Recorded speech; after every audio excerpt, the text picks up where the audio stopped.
em,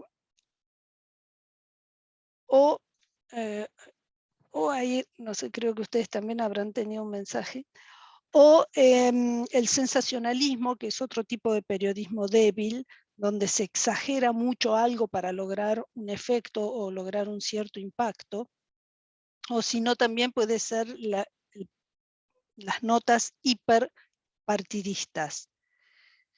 Esto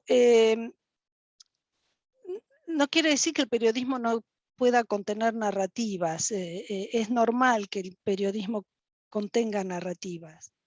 El periodismo débil, el que es de mala calidad, el que es de bajo estándar, el problema no es que tenga una narrativa, sino que no tiene profesionalismo, no tiene esos elementos que les acabo de mencionar de investigación rigurosa, verificación de los datos, imparcialidad. Se puede el periodista declarar con una determinada ideología o partido, etcétera, pero eso no impide que haga un periodismo de buena calidad. El problemita con el periodismo de baja calidad es que es más sujeto a desinformación y a información errónea, o porque se origina en ese periodismo o porque se filtra a través de ese periodismo, porque justamente estamos hablando de una redacción, o sea, un news desk que no verifica los datos, que no verifica las fuentes y que entonces permiten que circule dentro del espacio público, que son los medios de comunicación, permiten que circule noticias que son falsas.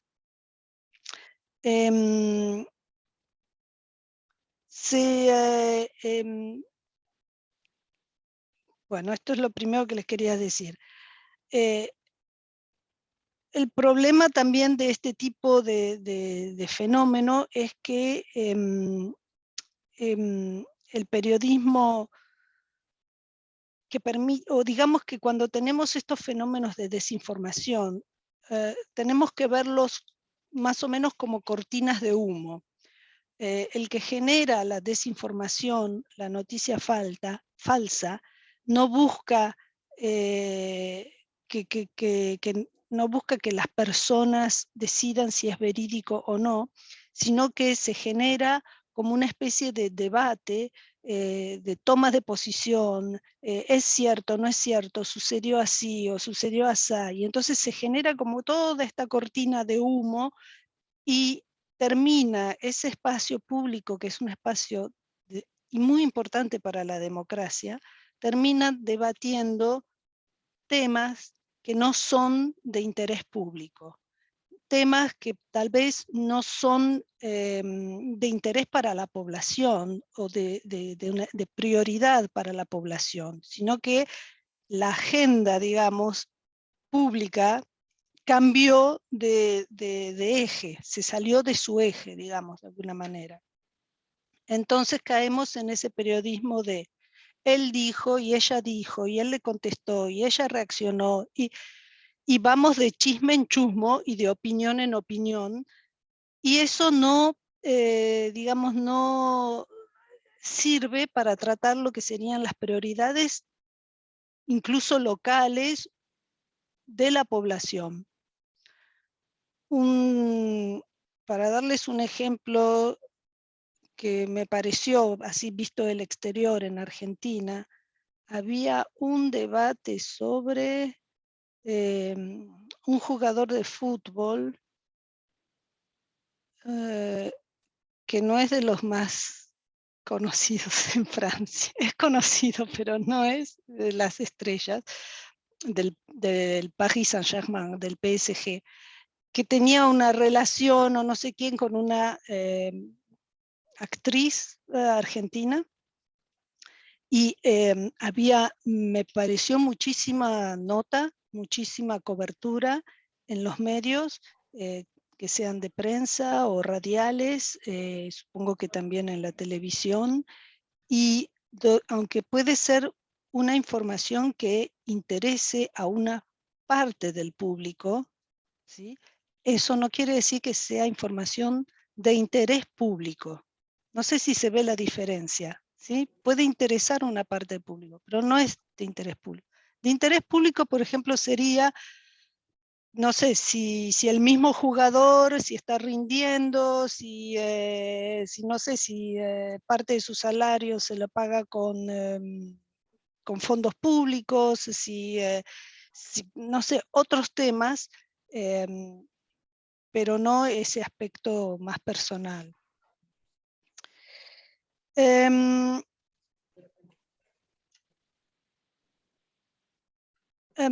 Bueno, hay distintas respuestas para este fenómeno. Hay respuestas que son legislativas, como por ejemplo vimos durante COVID, al menos en algunos países se sancionaba a aquellos que difundían información que no era verídica en relación a cómo prevenir COVID, o información que contradecía la información oficial del gobierno o de la OMS en términos de COVID. También ha habido como respuesta o hay campañas nacionales e internacionales en relación con educación, alfabetización mediática e informacional, para que la gente piense antes de absorber una información, que en vez de tener una reacción emocional, una reacción con el corazón, que tengan más una reacción con la cabeza, de pensar cuál es la fuente, qué me están diciendo, por qué quieren que yo piense esto, y varias otras variables antes de compartir una información. También hay respuestas que son curatoriales, como por ejemplo una variedad de podcasts o de blogs que son en vivo y que desmistifican elementos que están siendo difundidos. También, no sé si sucede en Argentina, pero en otros países hay programas en la radio, en la televisión, toman una de estas noticias falsas y empiezan a desmembrarla como se desmembraría, no sé, un animal de caza. Van desmembrando y mostrando cómo esa información no es fiable. ¿Cómo no es información, digamos? O a veces ponen boletines temáticos sobre todo lo que es la desinformación, o también a veces se están creando respuestas técnicas y algorítmicas, plugins para alertar al Internet user, para alertarle que puede ser que la información sea falsa, o no sé si les ha pasado en algunos sitios, en el momento que ustedes van a cliquear para compartir, pregunta si verificaste la información antes de compartirlo, si verificaste la fuente, etc. Y también, bueno, hay respuestas educativas a nivel de la escuela, pero también fuera de la escuela, porque también tenemos que tener en cuenta los chicos que no están insertos en el sistema educativo y la gente que ya salió del sistema educativo, como la gente de nuestra edad, por ejemplo, gente mayor y gente adulta, que puede tener dificultades en distinguir o en darse cuenta de la veracidad de la información. El primer, digamos,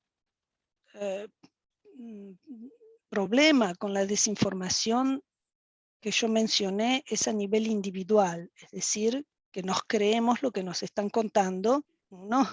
Muchas veces, y dos, nos hacen toda esta cortina de humo o nos enturbian el agua, digamos, pero bueno, nos hacen esta cortina de humo y ya no vemos qué es lo esencial, qué es lo primordial y por qué cosas deberíamos estar reclamando información y debate público, debate democrático. Pero el segundo es que también hay otra gente que entonces empieza a no tener confianza en los medios, Sobre todo el periodismo de mala calidad produce eso, el que sin darse cuenta o dándose cuenta, no sé, le hace juego a la desinformación o porque no verifican rigurosamente lo que están diciendo o las entrevistas. Ustedes pueden ver en Argentina, he visto varias entrevistas, no se verificó lo que dijo la persona en el micrófono, es decir, el reportaje quedó ahí en lo que dijo la persona.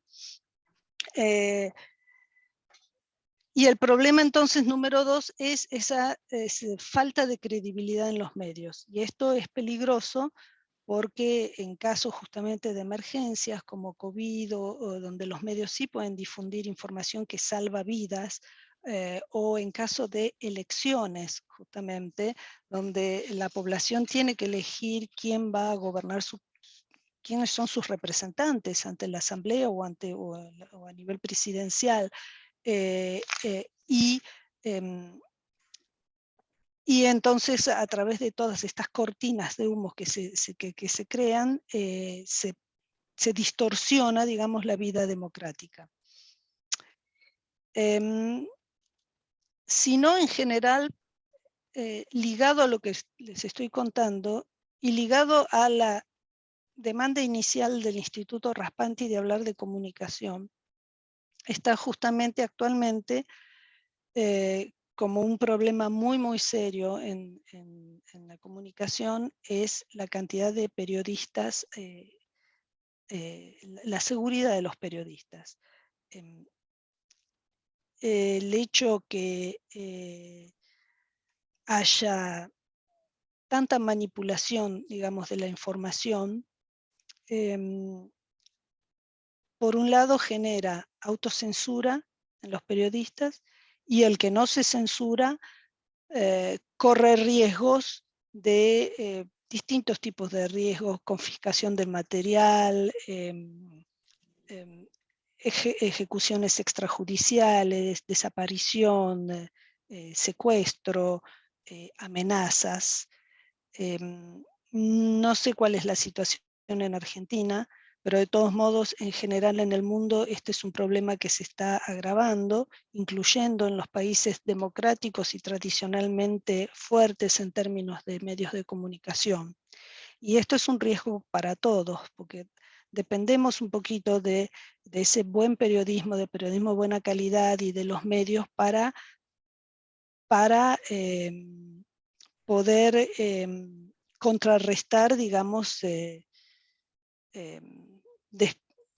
contrarrestar digamos, a los poderosos, a los distintos grupos en una sociedad que tienen poder, y poder escuchar la voz del ciudadano normal y la opinión del ciudadano normal. Es decir, a través de los medios, para decirlo un poquito más intelectualmente, es cómo ejercemos nuestro derecho a la información y nuestro derecho a la libertad de expresión, que son derechos que figuran en el artículo 19 de la Declaración Universal de Derechos Humanos, y que es inquietante que en el año 2023 estén tan a riesgo. Ligado al problema de la violencia a los periodistas, en particular tenemos la violencia hacia las mujeres periodistas, y incluye la violencia en Internet hacia las bloggers y mujeres periodistas. Esto es uno de los, hablando de tendencias actuales en comunicación, es una de las tendencias. Todo esto lleva a la discusión sobre si Internet tiene que ser regulada o no. UNESCO es partidario de que un cierto nivel de regulación se necesita, pero que lo ideal sería que fuera un sistema de autorregulación, como en general tienen los medios de comunicación social en los países democráticos, que son los medios ellos mismos que tienen su código de ética y sus asociaciones de periodismo, de radio y teledifusión, etcétera, y sus estándares para autorregularse. Porque, atención, en nombre de la desinformación que muchas veces puede ser creada, que es creada a propósito, no muchas veces, se viene la mano dura, es decir, entonces vamos a regular Internet, cerramos la canilla, digamos, y eso nos cierra y nos atropella en nuestro derecho a la libertad de expresión, a escuchar voces discordantes en los medios. Y el último punto tal vez que quisiera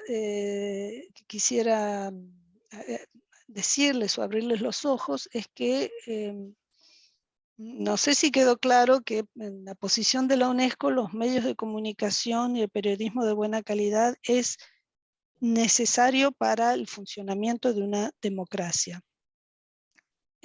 Solo que actualmente lo que estamos viendo también es un problema de pluralismo de medios, es decir, cada vez hay menos variedad de medios y los medios en general tienen problemas de viabilidad.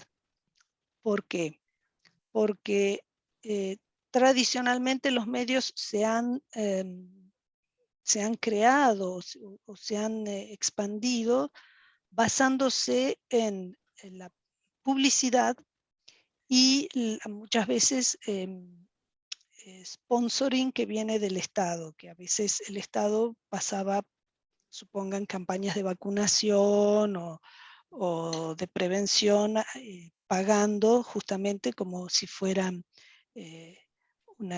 pagando una publicidad, pero también muchas veces reservando cuotas del presupuesto, digamos, nacional para subvencionar a los medios. Pero la gran parte de la subvención de los medios, que sean privados o estatales, ha venido de la publicidad en este último siglo, digamos. Y ahora la publicidad, ¿a dónde va? A Internet. Entonces, muchos de los medios, de las radios, de las televisiones, de las revistas, que son pequeñas y medianas empresas, eso es lo que es en general una revista o una radio, ya no pueden subsistir. No pueden tener la cantidad de personal necesario. Y esto nos envía también al problema de la desinformación, porque en el grupo de redacción de una radio, de una revista, de un diario, donde antes tenían un equipo para verificar información, para verificar datos, para verificar cuando se hacía una entrevista si lo que dijo tal persona, si es tal como dijo esta persona o es una interpretación de la ley o de lo que sea. Antes los equipos de redacción tenían personas dedicadas exclusivamente a esto y ahora muchos ya no lo pueden tener más porque no pueden pagar los salarios, porque tienen menos ingresos, porque hay menos publicidad, la publicidad va a Internet. Por eso sí, muchas veces les ha pasado, como me pasa a mí, o a todo el mundo, ¿no? Vas a cliquear para ver un artículo del diario y te dicen suscríbete.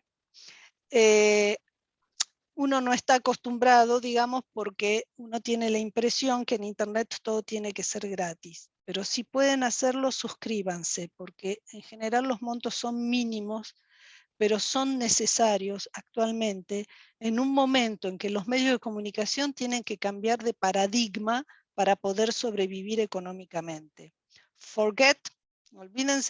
Olvidémonos, se dicen ellos, de la propaganda, de ahí ya no viene dinero, está todo en Internet, entonces tratemos de encontrar otros modelos para poder funcionar. Y de eso se trata esas suscripciones que muchas veces les aparece cuando quieren ver un artículo de un diario de buena reputación. ¿Qué más les puedo decir? Bueno, muchas cosas más, pero tal vez ya hablé mucho y sería tal vez sí, más interesante escuchar sus opiniones y sus preguntas si las hay. Muchas gracias por escuchar.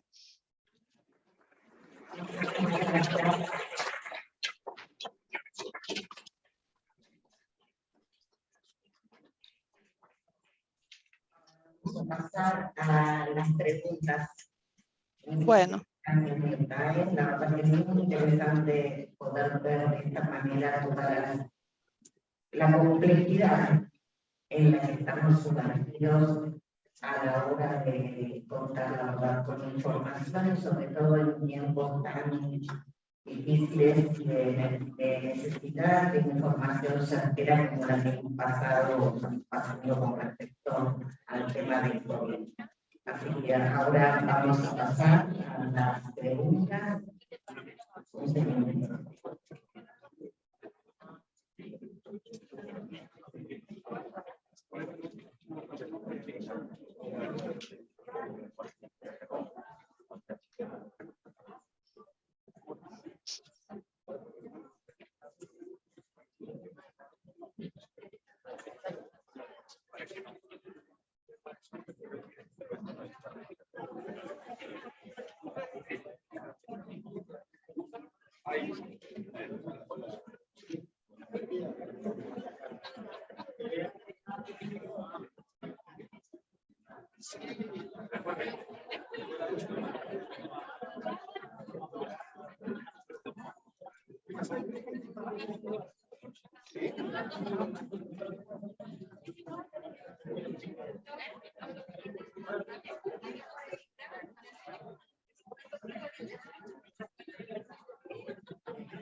Bueno, vamos a, mientras están llegando varias preguntas, evidentemente no vamos a poder plantearlas a todas. Te voy leyendo mientras algunas preguntas y comentarios, te leo varios y después vos haces tu devolución. Bueno, acá hay una pregunta que dice, ¿cómo el Estado regula la información? La exportación. La información. Ah. La información. Después, acá hay una pregunta que tiene que ver, no está formulada como pregunta, pero sería la relación entre posverdad y noticia falsa. El concepto de posverdad. Post-verdad o voz. Post-verdad.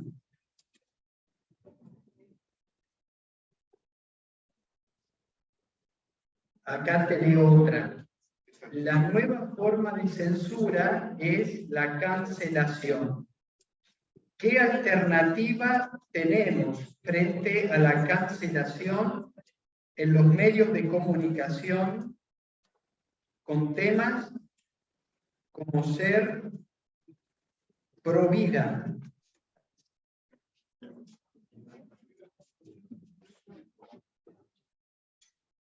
Acá te comparto otra. Sí. ¿Cómo articular educación con criterios de discernimiento de la calidad de la información? ¿Cómo brindar esta posibilidad a los alumnos?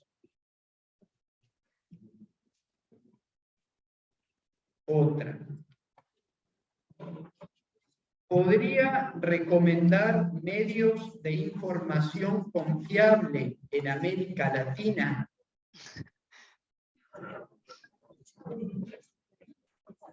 Vamos a ¿cómo podemos identificar un medio de buena información existiendo monopolios monopolio de los medios? ¿Cómo podemos qué? ¿Cómo podemos identificar? Los monopolios del...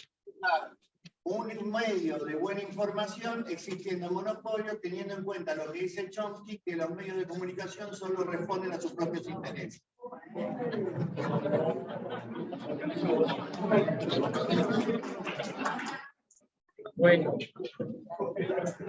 Bueno, antes de seguir leyendo preguntas, escuchamos. Bueno, no hace voy a falta tratar... Algunas, sí, no hace falta que... Sí. Porque no tenemos tiempo, pero vos, lo que nos quieras compartir a partir de eso, escuchamos. De acuerdo.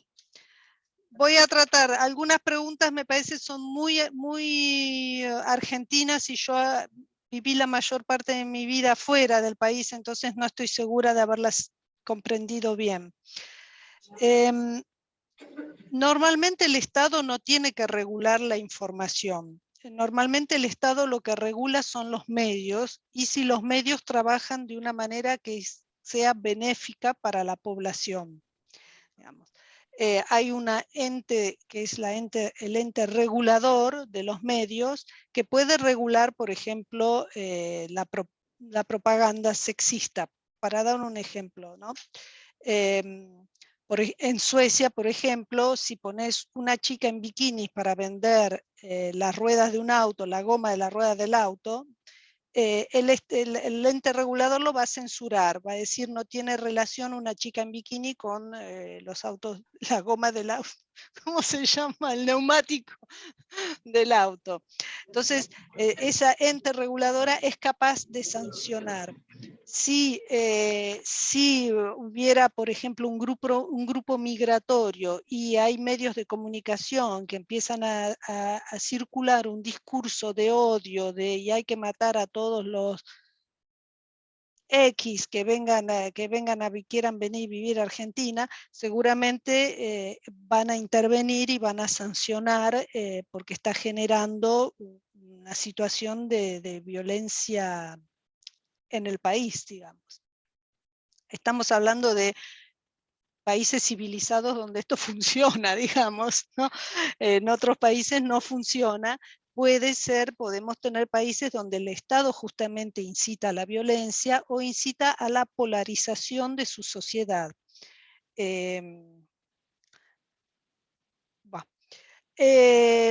Postverdad no estoy segura qué quiere decir.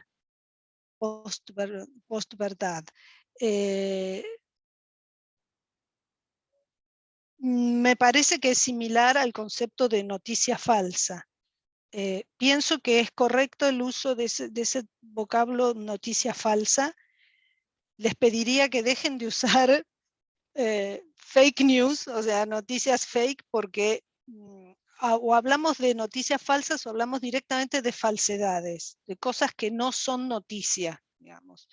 Pero no estoy segura si me pueden explicar la persona qué quiere decir con postverdad, podré responder mejor. La cancelación, ¿qué es la cancelación? ¿Es no dejar hablar a alguien?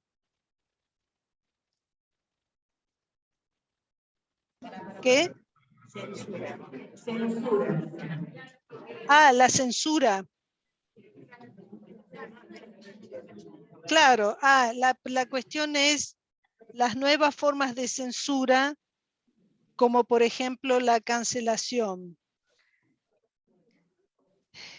Normalmente en un país democrático, es decir, la censura, tenemos la autocensura y la censura que puede venir del Estado, digamos. Esto es la censura problemática, digamos, porque entonces puede ir en contra de este derecho humano fundamental que es el de la libertad de expresión y la libertad de opinión. ¿Qué alternativas? Es todo cuestión también de nuestra responsabilidad como ciudadanos, de a quién ponemos en los gobiernos y cómo usamos el espacio público que es para poder pedir este tipo de cosas o poder denunciarlas cuando suceden. Hay organismos internacionales donde se pueden denunciar actos de censura. Digamos que habría que informarse según en cada caso. ¿Cómo articular la educación con criterios de...? Sí, les aconsejaría que visiten el sitio web de la UNESCO, www.unesco.org, en una sección que en inglés se llama Media and Information Literacy. No sé si tenemos todas las páginas en español, pero si están sería alfabetización informacional y mediática. Lo que sí tenemos en español son muchos elementos que pueden usar en la clase, en el aula, para enseñar cómo hay que criticar, digamos, la información que uno recibe o los elementos que uno recibe, cuál tiene que ser el reflejo cuando nos dicen algo o leemos algo. Y si no es en el aula, incluso como padres. Ahí tenemos una serie de tarjetas que son en relación a parentalidad y educación mediática.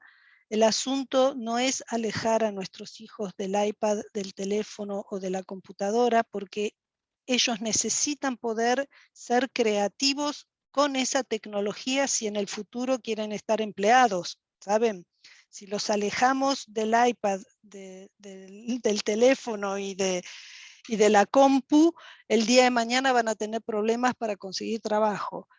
El asunto es que lo puedan usar con criterio, que puedan detenerse en un momento, que incluso aunque hagan solo juegos, gaming, que puedan preguntar y preguntarse si lo que están viendo en el juego es normal o no.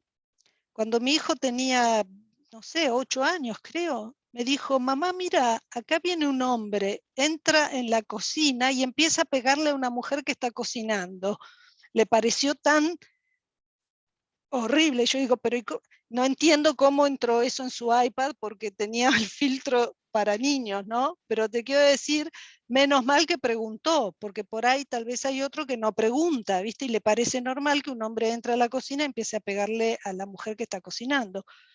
Es decir, tenemos que estar ahí. Y esas tarjetas de parentalidad sirven como con preguntitas muy simples podemos ayudarles a no creerse todo lo que están absorbiendo.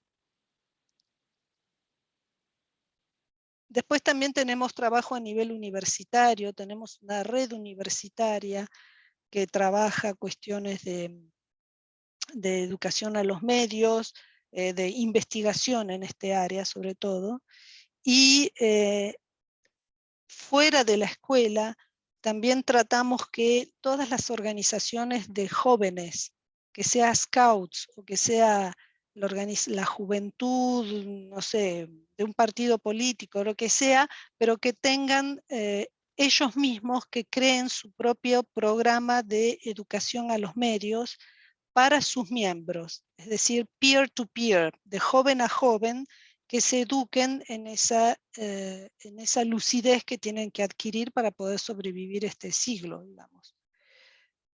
No sé qué medios de información son confiables en América Latina porque hace mucho que no vivo allá, no me animo a decir. Yo hago todas las noches, después no puedo dormir, pero todas las noches miro los titulares de varios diarios, pero miro de distintos países e internacionales.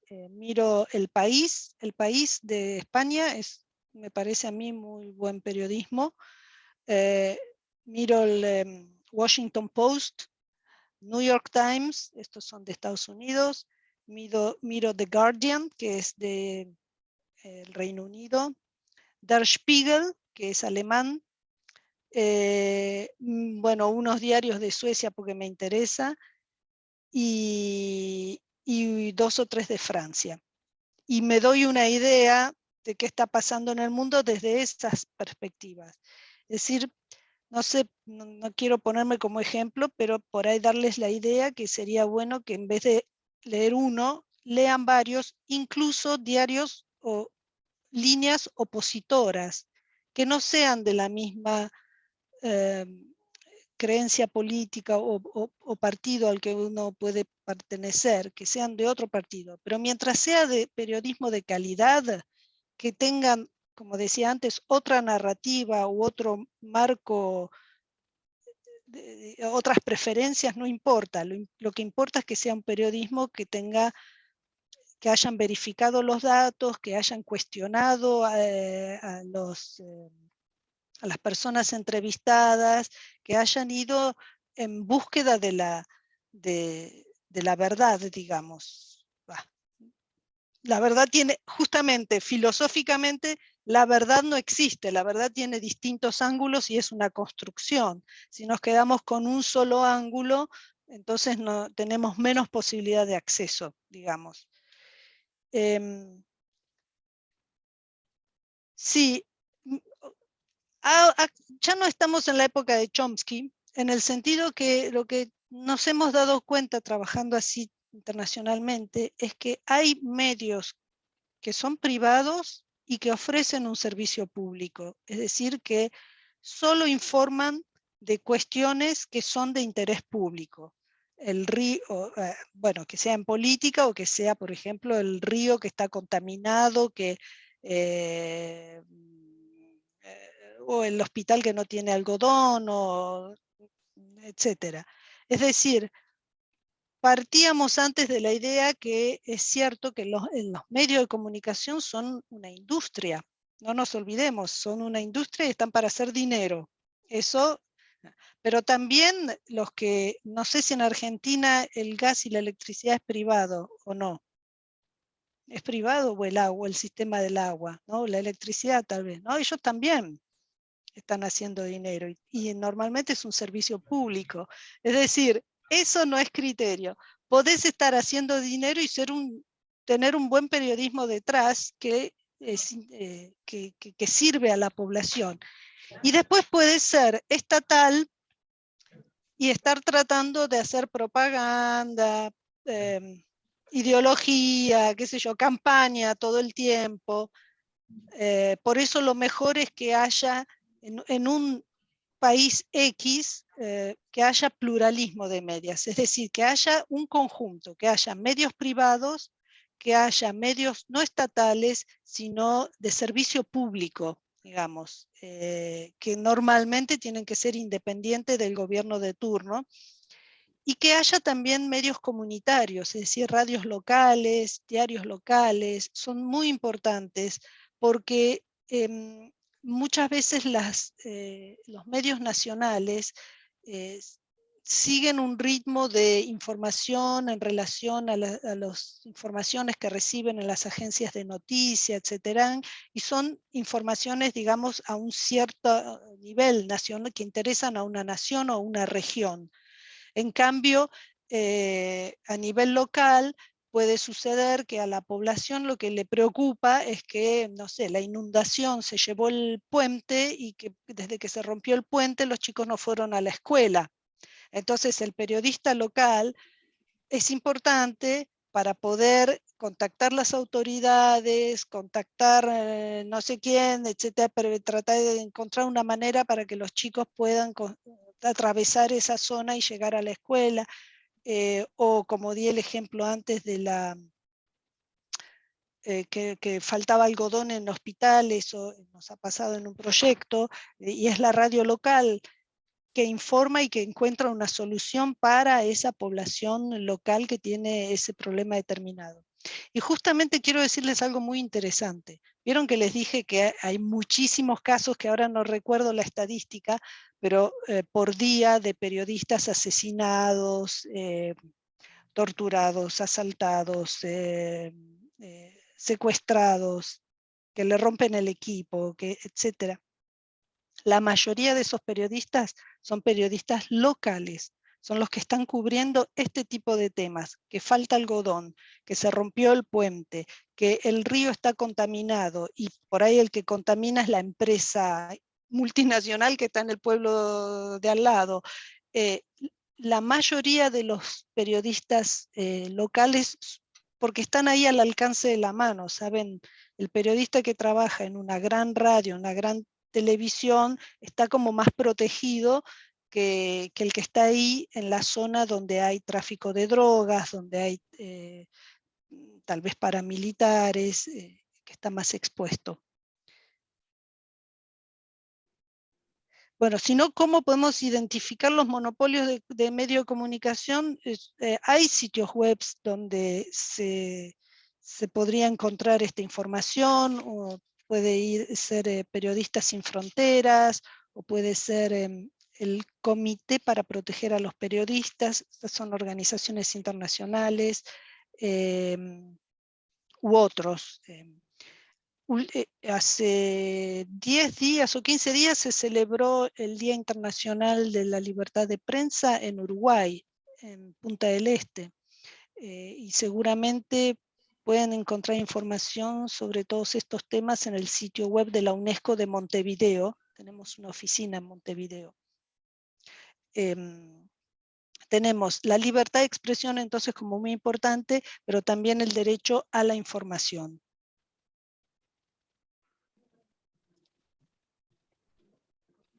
Bien, gracias, muchas gracias, Mirta. Acá te leo 2 preguntitas más que tenemos, ya estaríamos llegando al final de nuestro encuentro. Actualmente, del modo en que se realizan las publicaciones en las cuales debemos dejar nuestros datos, la pregunta es, ¿no somos nosotros el producto que se vende en las empresas? Sí. Y otra pregunta. La respuesta es sí. Sí, bueno, ahí está. La respuesta es sí. Ya está. Y después hay una pregunta que dice, ¿qué tipo de paradigma se refiere? Pero, ¿se refiere en qué? No sé si falta alguna pregunta.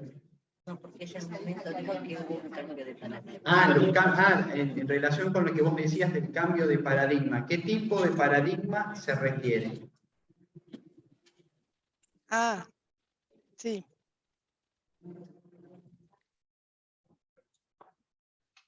Sí, bueno, para la primera pregunta hay que tener cuidado con los datos que uno da, porque justamente todo esto es impresionante, porque no, digamos, normalmente hubiéramos todos como población del mundo reaccionado con no le vamos a dar nuestros datos a tantas organizaciones, agencias o no sé, plataformas que existen en Internet sin saber quién está manejando nuestros datos. Y sin embargo lo hemos hecho. Nadie quiere dejar de usar Internet.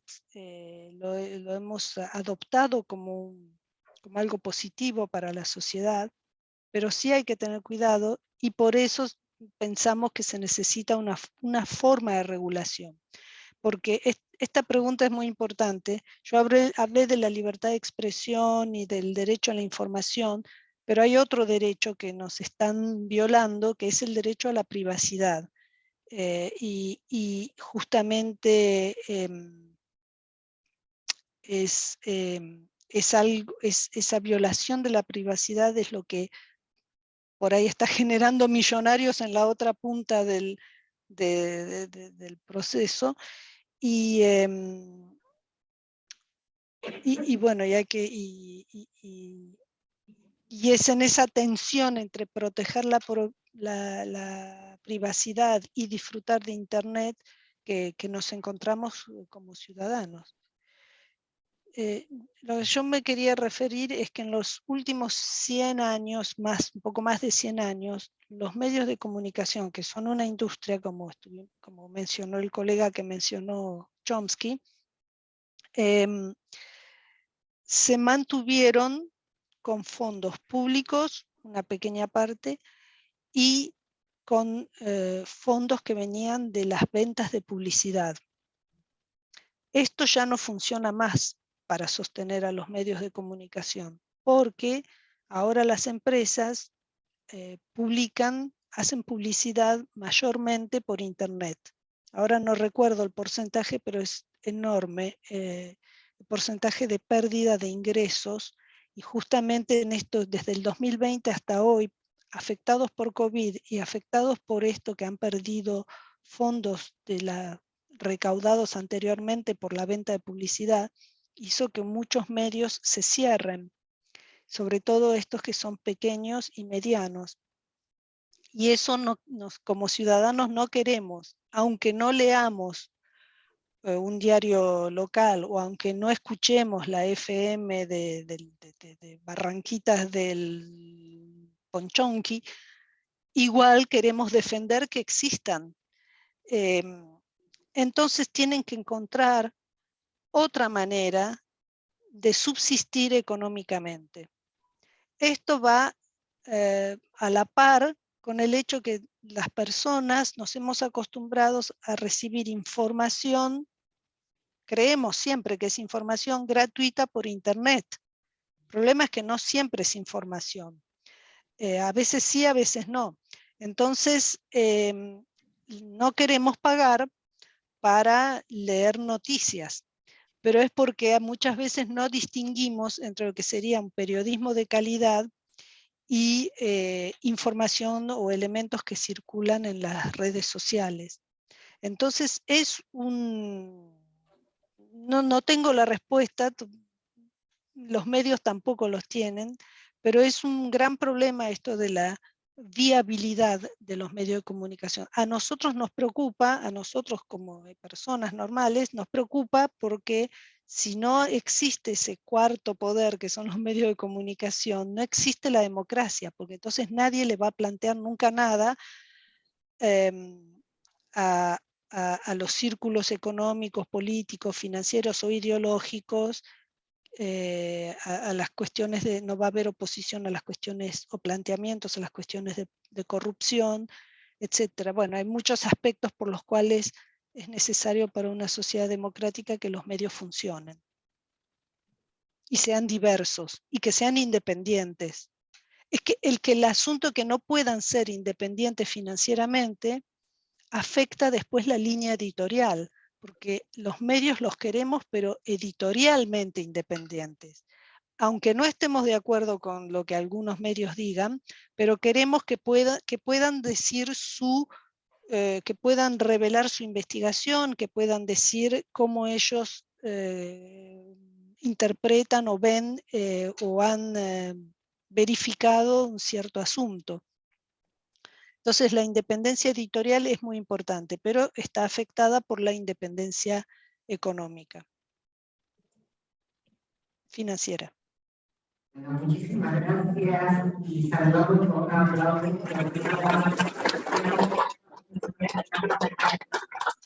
Bueno, gracias a ustedes y vayan al sitio web de la UNESCO donde pueden encontrar estos y otros temas ligados que puede llegar a interesarles. Les deseo un feliz día patrio.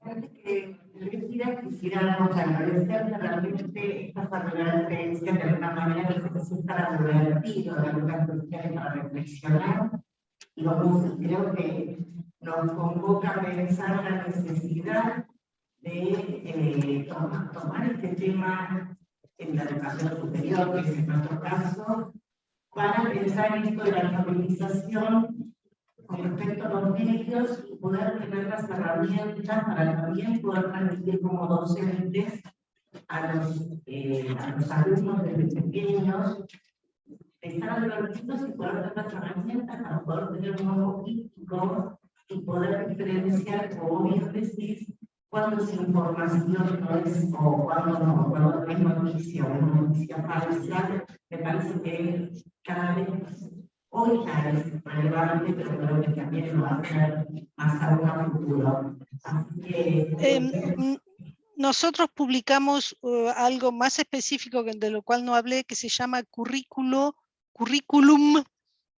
para maestros y educadores en alfabetización numérica y mediática. La segunda edición que la publicamos al fin del año pasado. No sé si ya salió en español, pero si no salió está en traducción, y si no, la primera edición está en el sitio web, es gratuita, lo pueden cargar y utilizar a piacere. Y después, si no, algo que puede interesarles es nuestra red universitaria, que son investigadores que tratan el tema de educación a los medios. Se llama MILID, M-I-L-I-D. Espero que si ponen eso en el buscador aparezca la información y que se puedan sumar a la red. Son redes de instituciones de universidades del mundo que trabajan en este tema.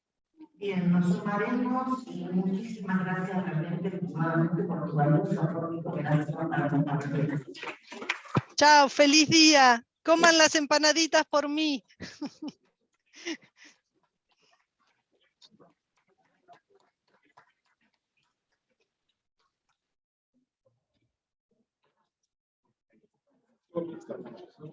Bueno, entonces ahora tenemos 20 minutos de descanso y a las 11:10 nos encontramos nuevamente aquí en la sala.